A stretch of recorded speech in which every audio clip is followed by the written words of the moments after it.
Hi, Andrew McNair here. We're continuing our new video series on financial tips, so thanks for watching. Today we're going to dive into the world of private placement life insurance, otherwise known as PPLI.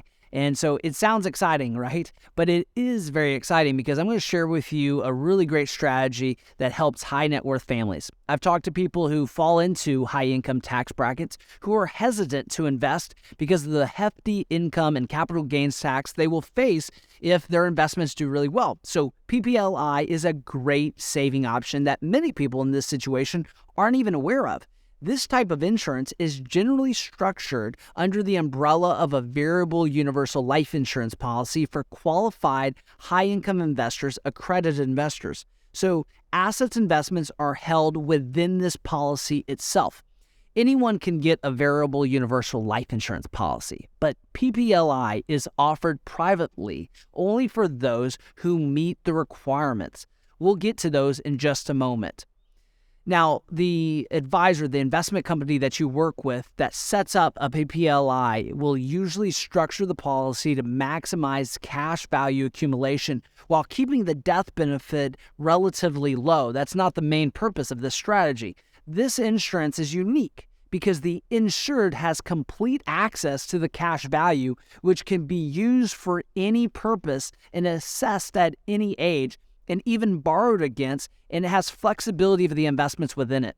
No more waiting until you're 59 and a half like a Roth IRA or an IRA. You don't have to worry about RMDs, required minimum distributions, either. Now, PPLI often attracts wealthy investors initially attracted to hedge funds, and it's a great alternative to hedge funds, which can have hefty tax implications for any trades, especially for clients in higher income tax brackets whose income is often taxed up to 50% or more in some states and jurisdictions. So instead of holding hedge funds outright in other assets, you can hold them inside the structure of this life insurance policy, and it helps avoid these undesirable tax implications while providing the many financial advantages of those asset types. So I mentioned earlier that private placement life insurance has an amazing tax benefit, but what does that actually mean? Let's dive deeper for a minute. And the beauty of the PPLI is that it comes with multiple tax benefits of life insurance. The client gets tax-free death benefits to their heirs, as well as tax-deferred growth of cash value and the tax growth of dividends, if applicable for that person's situation. So taxes won't eat away at your investment profits, which is huge. Now, keep this in mind. There are insurance expenses and administrative costs that add up with PPLI, so you have to weigh this with the tax savings that you're going to save. But you are going to get more tax savings than more than likely that you actually pay for the expenses of the insurance contract. So, for example, one effective way to use PPLI is for estate planning. You could hold the policy in an irrevocable trust and purchase a hedge fund or other investments inside the insurance policy. The value grows tax-free, and upon your death, the cash value of the policy passes to the heirs tax-free and potentially estate tax-free. This specific option does mean you give up rights to the access and cash value prior to your death, but it leaves heirs potentially having to pay minimal or no estate taxes. And that's just one example highlighting why PPLI can do for you and your family. So we've looked at some of the background information on PPLI and the many benefits, and it almost sounds too good to be true. So how does it work? Like we mentioned, private placement life insurance is structured as a variable universal life insurance policy. Premiums are flexible, and policyholders can pay however much or little the premium as they like at any time. The cost of insurance, though, is deducted from the cash value either on a monthly or yearly basis. So you need to shop around, make sure that you get the right policy for you. To keep the policy active, the owner must pay enough premiums to maintain enough cash value to cover the cost of insurance. If the cash value reaches zero, the policy will lapse.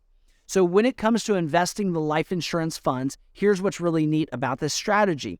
There's lots of investment options. You can invest in venture capital, REITs, real estate investment trusts, private equity, hedge funds, and commodity funds, or really any fund with high turnover rates that generate a lot of substantial short-term and long-term capital gains. So keep in mind, there are some limitations to this strategy. PPLI must still meet IRS standards, of course, for investor control, insurance, and diversification.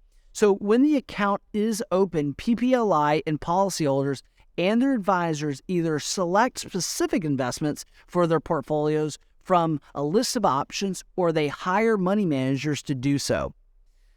Now, policyholders can influence the initial investment, but legally, they have little to no say-so in the rebalancing as the account matures. This is why you need to work closely with your advisors when structuring this properly. So you may be asking, it sounds really good. Is this for me, and how do I qualify? Would I qualify? Private placement life insurance is a niche solution that is not right for everyone, but the best candidates are high net worth individuals who are tax inefficient. You also need the ability to fund $1 million or more in annual premiums for several years. Because of this requirements, advisors can offer and agents can offer PPLI only to accredited investors. That means those who have $1 million net worth or income of at least $200,000 or $300,000 in income for couples. Again, you're going to want to have a high net worth to be classified as a accredited investor or qualified client before you ever look at a PPLI strategy. So fair warning, going back to the $1 million per year investment requirement, if policyholders contribute so much premium to their policies that policy would be paid up in less than 7 years, it could pose a risk of becoming what's called a MEC contract, a modified endowment contract. And this is big. This changes and disqualifies the policy from many of the tax advantages on those withdrawals and loans. So you want to be very careful. Again, structure this properly and make sure it's a part of an overall estate plan and financial plan. So not so fast on those contributions. Keep an eye on them so you're not investing too little or too much.